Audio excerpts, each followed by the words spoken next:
Part 1.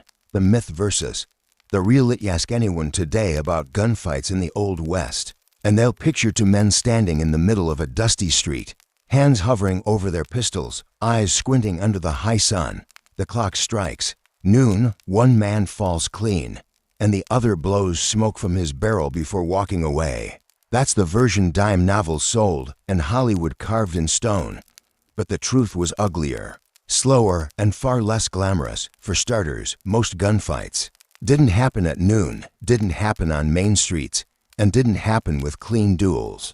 They happened in saloons after too much whiskey, in alleys after too many insults, or on trails where tempers finally boiled over.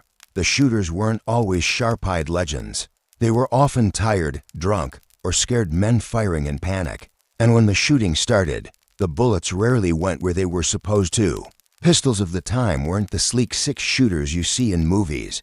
They were heavy, smoky, and unreliable. Accuracy was more of a rumor than a fact. Aiming at 20 paces was one thing. Hitting anything that wasn't a barn door was another. Cowboys joked that if you wanted to kill a man quick, you'd better throw the pistol at him instead. When bullets did connect, they rarely dropped someone instantly. Instead, they tore through muscle, shattered bones, and left wounds that meant long hours of pain instead of clean deaths. Crowds often made things worse. A gunfight didn't stay between two men for long. One nervous hand pulled a trigger, and suddenly three others joined in, bullets flying in every direction. Bystanders were hit more often than the intended targets. Newspapers loved to paint stories of deadly precision, but the truth was that half the time, the man who died wasn't even the man anyone was aiming at. And then there was the chaos. Smoke from black powder filled the air after the first few shots. Imagine a barroom, thick with cigar smoke, now clouded with gunpowder so dense you could barely see your own hand. Shots rang out in the haze, glass shattered, people screamed, and when it was over, no one could even agree on who fired first. Many a cowboy staggered out coughing more than bleeding. The famous fast-draw duels, rare as rain in the desert. Most gunfights started with someone already holding a pistol, or pulling it under a table, or firing before the other man had even reached his holster. The romantic image of men waiting for an even start was just that, romance, on the frontier. Fairness was a luxury. Winning meant striking first, striking from surprise, or not striking at all. Even the legends proved the rule. Wild Bill Hickok, Bet Masterson, Wyatt Earp, their reputations grew from a handful of encounters, stretched into dozens by newspapers hungry for drama. But the majority of so-called gunfights didn't end in clean victories for famous names. They ended in wounded men crawling for cover, innocent bystanders carried away, and killers who ran before law could catch up. The real story is that most gunfights were sloppy, desperate affairs. Pistols misfired, bullets missed, and men screamed instead of dropping silent. There were no orchestras playing dramatic music, no clean lines of dialogue before the fatal shot, just panic, noise, and the sickening wait to see who was still standing when the smoke cleared. And if you were standing when it was done, that wasn't the end. Because surviving the shooting didn't mean surviving the wound.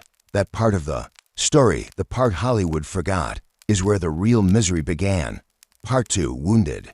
Not dead. The gun went off, smoke filled the air, and someone fell. But that wasn't the end. In truth, most men didn't die clean on the spot. They writhed, crawled, or cried out. The West was filled with survivors who weren't really survivors at all. A bullet in the gut was as good as a sentence.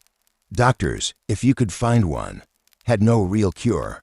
They'd pat your shoulder, pour whiskey down your throat, and say you had a strong constitution if you managed to last the week. Gut wounds didn't bleed a man out instantly. They burned, festered, and dragged him slowly toward the inevitable. Cowboys said you could tell how bad it was by how quiet the man got.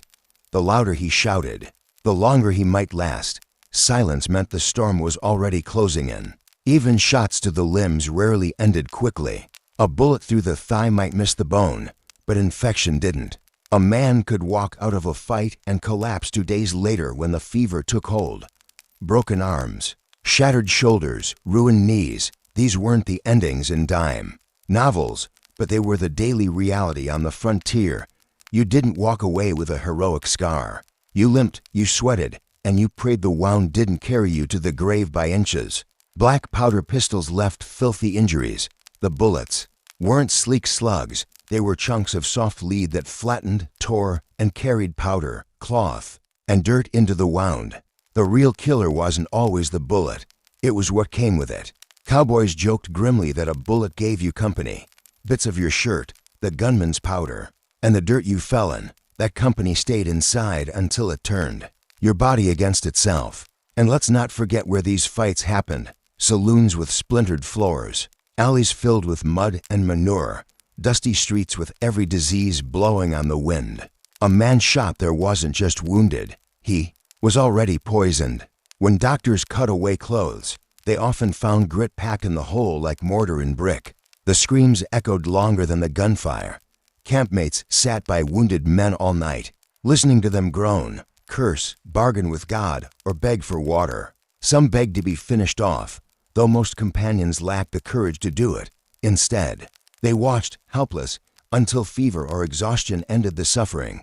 Legends told of quick, clean duels, but the reality was this: the smoke cleared, and the victor often stood shaking, staring at an enemy who refused to die fast. The loser wasn't a silhouette falling in silence. He was a man who crawled, shouted, and lingered. And the streets of every frontier town knew those sounds. In the West, the gunfight was rarely about who shot first or straightest. It was about who could live longer with a wound that would kill most men slowly. Winning didn't always mean walking away. Sometimes it meant outlasting your enemy by a single miserable day. Part 3, Infection. The silent killer. If the bullet didn't finish you, the West had something else lined up: infection. Cowboys feared it more than lead. A hole in the body was just an invitation. And the frontier never lacked guests: dirt, sweat, manure, black powder, and every creeping sickness the land could offer. Doctors were rare, real surgeons rarer. Most towns had barbers who doubled as medics, or a doc with a rusty kit and more whiskey than knowledge. The best they could do was dig for the bullet, pour liquor on the wound, and pray. Sometimes the digging caused more damage than the lead itself, and more often than not, they never found the bullet at all. It stayed inside, a slow-burning fuse waiting to turn the body septic. Antibiotics didn't exist. Neither did sterile gloves or clean bandages. Cowboys wrapped wounds in whatever cloth was handy: a shirt sleeve, a saddle rag, even a strip of bedroll. That cloth carried more filth than it absorbed. Men thought they were protecting themselves. In truth, they were sealing the infection in nice and tight. Fever was the sign. A cowboy might walk a day or two after being shot, limping, cursing, even laughing about how he cheated death. Then the sweat started. His skin burned, his eyes glazed, and his strength drained like water from a hole in a canteen. Companions who once cheered his survival grew quiet because they knew what was coming.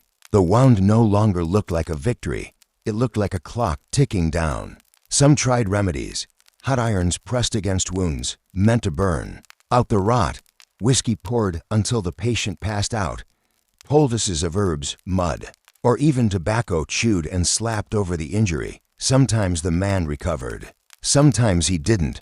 The truth was that luck mattered more than medicine. Strong constitutions pulled through. Weaker ones didn't. Gangrene was the frontier's shadow. A hand, a leg, a shoulder could turn black and stiff, smelling of decay while the man still breathed. Amputation was the only option, and even then, the saw was often dirtier than the wound. Few survived the operation. Fewer still forgave the doctor for trying. And yet, infection didn't always kill. Some men lived with bullets lodged inside them for years. Their bodies walled off the metal like an unwanted guest and carried on. But they never forgot it. Weather changes, hard rides, even a poor night's sleep brought the ache back. The bullet became part of them, a reminder that they'd survived the gun, but not escaped it. The irony was cruel. A man could dodge outlaws, fight off rustlers, ride through storms, and die from a scratch gone bad. The gunfight itself was often just the beginning. The real battle started after, and most cowboys lost it slowly, coughing in bedrolls, burning with fever, while the world rode on without them. So when the stories said men died in the street, it was only half true. The street was just the stage. For the wound, the real death happened later, in bunkhouses, shacks, or lonely camps, where infection whispered what the bullet had started. Part 4. The West's Cruel Jocketh. West loved its stories clean. Newspapers and dime novels didn't sell copies by describing fever and rot. They sold them with heroes who drew fast, villains who fell silent, and a crowd that tipped their hats to justice done. That's how the world remembers the gunfight, sharp, dramatic, and over in a heartbeat. But the truth was slower. The man who staggered away wasn't always the victor. He might collapse days later, whispering curses or prayers no one could answer. The real duel wasn't fought in the street. It was fought in the body afterward, where infection and fever played their cards long after the pistols went quiet. Towns had to pretend otherwise. A quick death was easier to write into the record, easier for families to hear. Nobody wanted to print that their son or brother spent a week screaming in a bunkhouse, while fever turned him inside out. Better to say he died bravely at high noon. Better for the legend, better for the town's pride, better for the sale of the next round of stories. The cruel joke was that survival wasn't clean either. Men carried bullets like souvenirs, a slug in the shoulder that ached every winter, a limp from a thigh wound that never healed right, fingers missing, lungs that wheezed with every ride. These men became walking reminders of what gunfights really did. They didn't end lives as often as they ruined them, and yet, people kept shooting.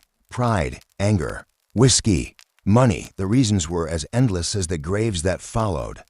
Cowboys joked that the bullet was the West's handwriting. Every man carried the chance of being signed off early, and most signatures weren't neat.